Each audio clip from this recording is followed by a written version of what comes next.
তোর এত বড় সাহস, তুই নাগলোকের রানীর পথ আগলে দাঁড়িয়েছিস। পাইছি, নাগরানী এখন আমার হাতের মুঠোয়। এইবার নাগরাজ নিজে আমার কাছে আইব। তুমি ফিরে এসেছো নাগরাজ, কিন্তু অনেক দেরি হয়ে গেছি। রোহিণীকে কাল নাগিনী আর সাপুরে বন্দি করেছি। তার ঘন জঙ্গলের মাঝে ছোট্ট একটি কুড়ে ঘর। এখানে থাকে এক কাঠুরিয়া ও তার স্ত্রী। তাদের ছাড়া এখানে আর কেউ নেই। ছোট কুড়ে ঘরে তাদের ভালোবাসার কোনো কমতি নেই। এক ভয়ঙ্কর ঝড়ের রাতে আকাশে বিদ্যুৎ চমকাচ্ছে। ঠিক সেই সময় কাঠুরিয়া স্ত্রী এক আশ্চর্য শিশুর জন্ম দেন। শিশুটির চোখ অদ্ভুতভাবে উজ্জ্বল। দেখে মনে হচ্ছে সে সাধারণ কোনো শিশু নয়। এই শিশুই হচ্ছে মনুষ্যরূপে নাগরাজের দ্বিতীয় জন্ম। তার নাম রাখা হয় সুজন। মাটির অনেক গভীরে এক রাজ্য, নাগলোক। সেখানে প্রধান সিংহাসনে বসে আছেন নাগরানী রোহিণী। শক্তিশালী, জ্ঞানী, কিন্তু করুণাময়। তার পাশে নেই কোনো রাজা, কারণ নাগরাজ হারিয়ে গিয়েছিল বহু বছর আগেই। তার অপেক্ষায় আছে বহুকাল ধরে।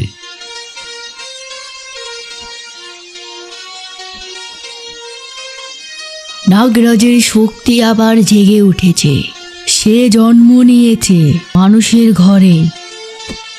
নাগরানী বুঝে যান নাগরাজ ফিরে এসেছে।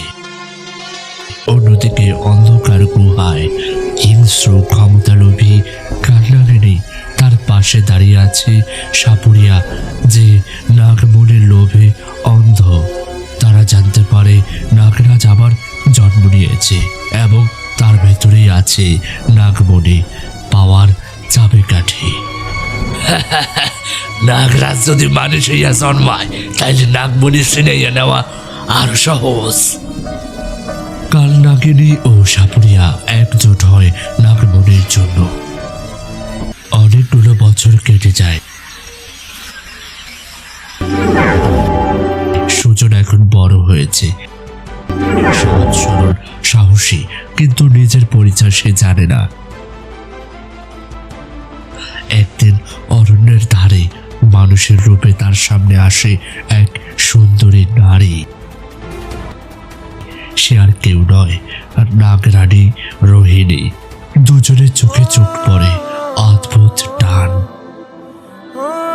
এই তো সে, আমার নাগরাজ। তারা বন্ধু হয়।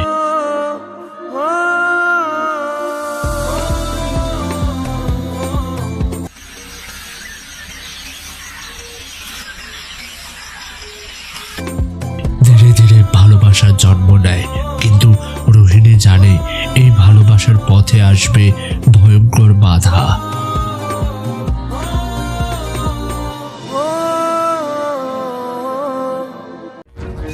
সাপুরিয়া জানতে পারে সুজন আসলে নাগরাজ। সে কালনাগিনীকে বলে, অগরে এক হইতে দেওয়া যাইব না, নাইলে সব শেষ হইয়া যাইব। নাগলোক যে আবার জায়গা উঠব। তারা ঠিক করে সুজন ও রোহিণীকে নাগলোক ফিরতে দেবে না। নাগমণি ছিনিয়ে নেবে, ভালো শক্তিকে ধ্বংস করবে। রাতে সুজন স্বপ্নে দেখে সে সাপের রূপ নিচ্ছে।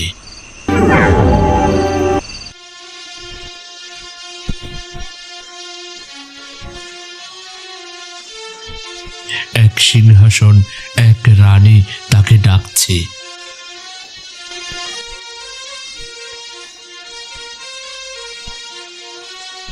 দূরে দাঁড়িয়ে রোহিণী ফিসফিস করে বলে, নাগরাজ, তোমার নিয়তি শুরু হয়ে গেছে।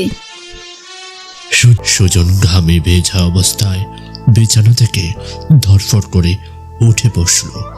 রাতের সেই স্বপ্নটা তাকে কিছুতে শান্তিতে থাকতে দিচ্ছে না। বিশাল এক রাজপ্রাসাদ, অন্ধকার সুড়ঙ্গ, আর তার নিজের শরীরটা কেমন যেন অদ্ভুতভাবে বদলে যাচ্ছিল। অষ্টের চামড়া, নীল চোখ, আর সেই চেনা কণ্ঠস্বর যা তাকে বারবার নাগরাজ বলে ডাকছিল।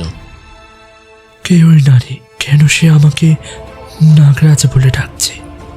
আর রোহিণীর চোখের চাহনি কেন হুবহু সেই রানীর মতো?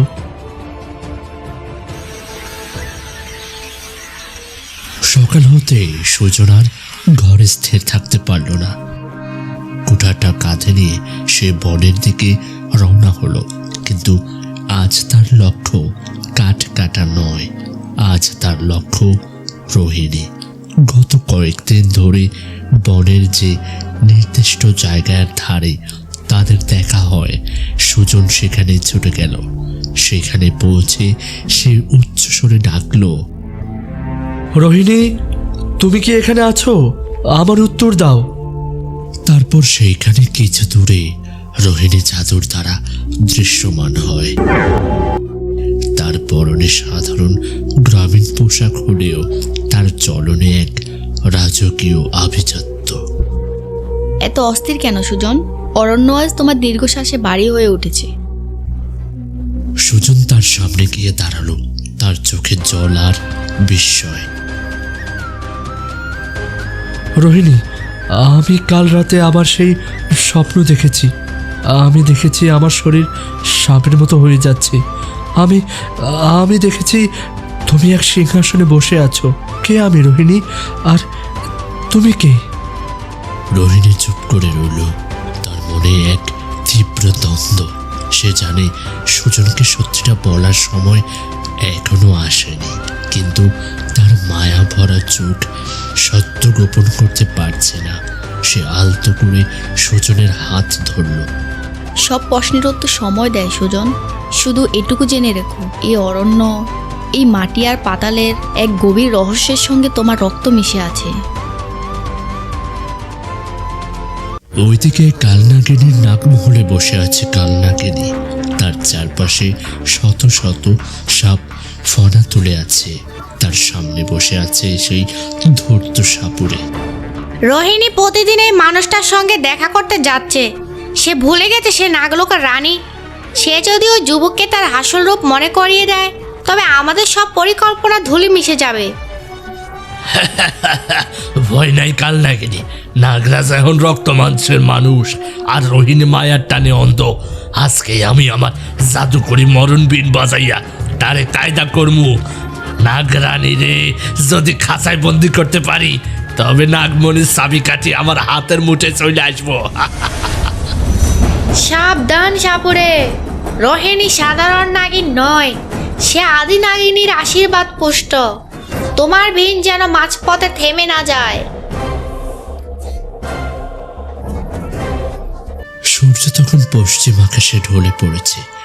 রোহিণী সুজনের কাছ থেকে বিদায় নিয়ে বনের নির্জন পথ দিয়ে ফিরছিল। তার মনে সুজনের প্রতি ভালোবাসা আর দুশ্চিন্তার পাহাড় জমেছে। হঠাৎ বাতাসের সুর বদলে গেল। এক অদ্ভুত কর্কশ সুর অরণ্যের নীরবতা ছিঁড়ে তার কানে এলো। রোহিণী থমকে দাঁড়ালো। এই সুর, এই তো সাধারণ কোনো বিন নয়, এটি তো মরণ বিন। মুহূর্তের মধ্যে আবির্ভূত হলো সাপুরে এবং কালনাগিনী। রোহিণী গর্জে উঠল, কালনাগিনী, তোর এত বড় সাহস! তুই নাগলোকের রানীর পথ আগলে দাঁড়িয়েছিস। রানী, যে রানী এক নগণ্য মানুষের প্রেমে পড়ে নিজের জাত বিসর্জন দেয়, তার কোনো সম্মান নেই। সাপুরে, শুরু করো। সাপুরে তার জাদুকরি বিন বাজাতে শুরু করলো। সেই সুরের কম্পনে রোহিণীর মাথা ঝিমঝিম করতে লাগলো। সে নিজের জাদুকরি শক্তি দিয়ে প্রতিহত করার চেষ্টা করলো। তার হাত থেকে নীল আলোর রশ্মি বেরিয়ে কালনাগিনীর দিকে ধেয়ে গেল। কালনাগিনীও তার কালো জাদুর ঢাল দিয়ে তা রুখে দিল। জঙ্গলের মাঝে শুরু হলো এক ভয়ঙ্কর জাদুর লড়াই। আকাশ কালো মেঘে ঢেকে গেল। বিদ্যুৎ চমকাতে লাগলো, কিন্তু সাপুরের বেনের সুর ক্রমেই তীব্র হতে থাকলো। সেই সুর সাপের আদিম প্রবৃত্তি জাগিয়ে তোলে। রোহিণী লড়াই করতে করতে ক্লান্ত হয়ে পড়ল। তার মানুষের রূপ ঝাপসা হতে শুরু করলো। আচমকা এক তীব্র মন্ত্রণায় রোহিণী সেই মরণবীর শব্দ সহ্য করতে না পেরে সাপের রূপ ধারণ করে এবং মাটিতে লুটিয়ে পড়ল। সাপুরে দ্রুত এক ঝাঁকি বের করলো এবং রোহিণীকে তার ভেতর বন্দি করে ফেলল। সাপুরে অট্ট হাসি দিয়ে বলল, পাইছি, নাগরানি এখন আমার হাতের মুঠোয়। এইবার নাগরাজ নিজে আমার কাছে আইব।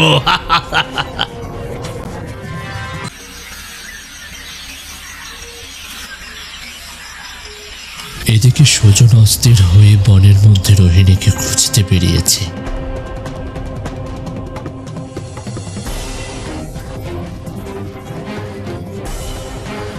হঠাৎ সে মাটিতে পড়ে থাকা রোহিণীর একটি অলংকার দেখতে পেল।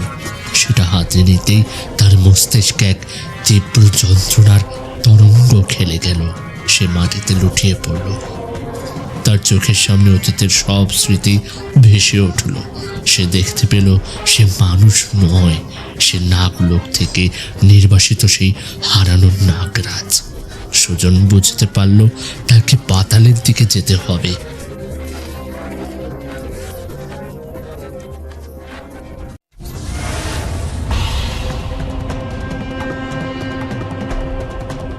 তারপর সে পৌঁছে গেল এক মায়াবী জগতে, যেটা নাগলোক। সুজন সোজা চলে গেল নাগমাতার কাছে। নাগমাতা এবং আদি নাগিনী তাকে দেখে অনেক খুশি হলেন। নাগমাতা বললেন, তুমি ফিরে এসেছো নাগরাজ, কিন্তু অনেক দেরি হয়ে গেছি। রোহিণীকে কাল নাগিনী আর সাপুরে বন্দি করেছি। তারা তাকে নাগমণি পাওয়ার জন্য অত্যাচার করবে। আমি ওই সাপুরেকে ছাড়ব না। আমি আমার রানীকে ফিরিয়ে আনবই। আদি নাগিনী, আমাকে পথ দেখান। আমি ওই পাপিষ্ঠ সাপুরেকে ধ্বংস করব।